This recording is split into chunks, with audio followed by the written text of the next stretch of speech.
Entre l'Euro de football et les Jeux Olympiques qui arrivent cet été, le sport squatte l'actualité. Info 83 aussi accueille des sujets sport, mais vous allez voir un peu particulier. Je suis en plateau avec une juriste toulonnaise, elle s'appelle Lydie Cohen. Bonjour Lydie Cohen. Bonjour. Aujourd'hui même sort votre gros bébé.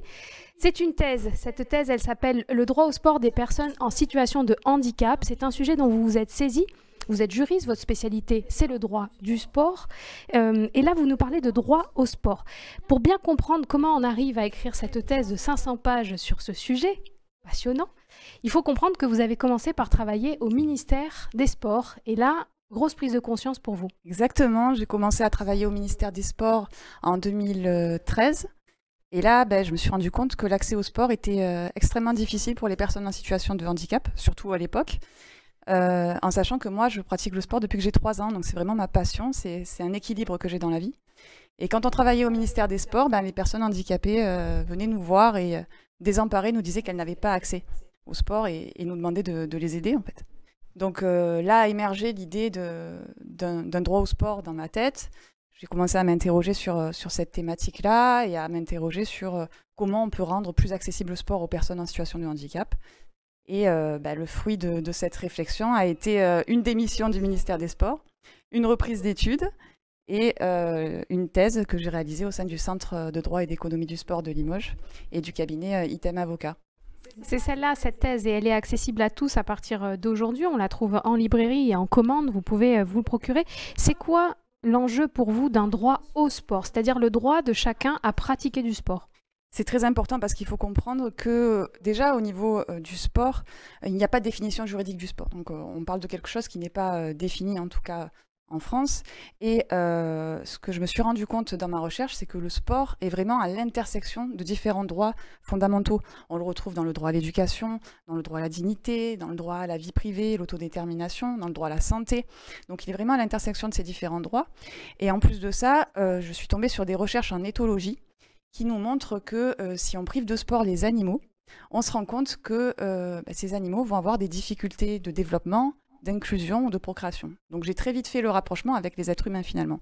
Ce qui fait que le sport porte en lui des éléments fondamentaux aux vivants. Donc d'où l'intérêt déjà de le consacrer au niveau universel, donc un sport pour tous, un droit au sport pour tous. Et pour les personnes handicapées, il y a vraiment un enjeu parce qu'il faut comprendre que culturellement, pendant longtemps, le handicap était réduit à la déficience. Et quand le handicap est réduit à la déficience, le sport n'a pas d'autre vocation à être un vecteur de réadaptation. Oui. Par contre, quand on passe à un changement de conception et qu'on adopte une conception environnementale du handicap, là, le handicap résulte de l'interaction entre les limitations qu'une personne rencontre et les obstacles que constitue son environnement. Ça veut dire quoi? Ça veut dire que c'est au sport à s'adapter au handicap. Oui. Plus au handicap à s'adapter au sport. On passe de l'adaptation à ce qu'on appelle l'inclusion, c'est-à-dire il y a quelque chose de global. Exactement. On arrête d'adapter le sport. Exactement. D'où cette idée de reconnaissance d'un droit au sport, notamment au niveau constitutionnel, pour enclencher un changement culturel et faire que les personnes handicapées arrêtent finalement de s'auto-censurer et que d'autre part, les clubs enclenchent une véritable dynamique en prenant conscience de la place essentielle du sport dans notre société.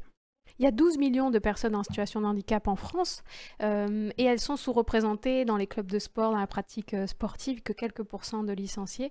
Là arrivent les Jeux Olympiques, il y a aussi les Jeux Paralympiques. C'est des jeux qui sont boudés par le public, on ne vend pas toutes les places. Qu'est-ce que ça vous inspire? C'est vraiment dommage parce que la pratique du sport par les personnes en situation de handicap, elle est exceptionnelle, c'est vecteur d'humanité, de vivre ensemble. Et du coup, il faut vraiment se servir des Jeux paralympiques pour poser les bonnes questions au niveau du handicap et pour le rendre visible. Parce que le handicap souffre d'un problème de visibilité. Là, c'est vraiment l'occasion de mettre à l'honneur les athlètes en situation de handicap, tous les sportifs en situation de handicap, et essayer d'impulser vraiment une dynamique et une pédagogie du handicap dans la société via ces Jeux. Et le handicap, vous le disiez, c'est un sujet environnemental, ça veut dire qu'on est tous concernés. Si vous êtes valide, vous faites aussi partie de la solution. En tout cas, vous portez votre message au sein de cet ouvrage. Je le rappelle, c'est votre thèse, mais c'est comme un manifeste avec beaucoup de ressources. Donc, comment on peut faire juridiquement? Parce que, vous le disiez, le droit, c'est peut-être un bon vecteur aussi pour un changement de mentalité. C'est ça, exactement. Mais déjà, il faut comprendre que le droit, c'est un combat. Donc, quand on a des droits, il faut les faire valoir. Parce que si on viole nos droits et qu'on ne fait rien, il ne va rien se passer. Donc, il faut se se saisir vraiment du sujet. Et au-delà de ça, le droit est flexible, comme disait Jean Carboni, flexible au droit.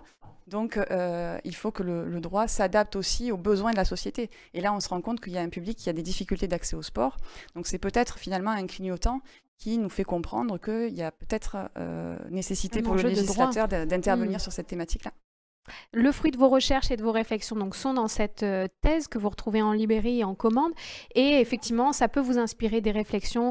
Si vous êtes parmi vous, s'il y a des personnes du service public, on a besoin de vous pour se saisir de cette question. Merci en tout cas Lydie Cohen d'être venue nous présenter ce bébé. Merci à vous. Qui est sorti aujourd'hui, donc félicitations. Merci. Et à très bientôt, j'espère, sur ce plateau. À bientôt. Merci.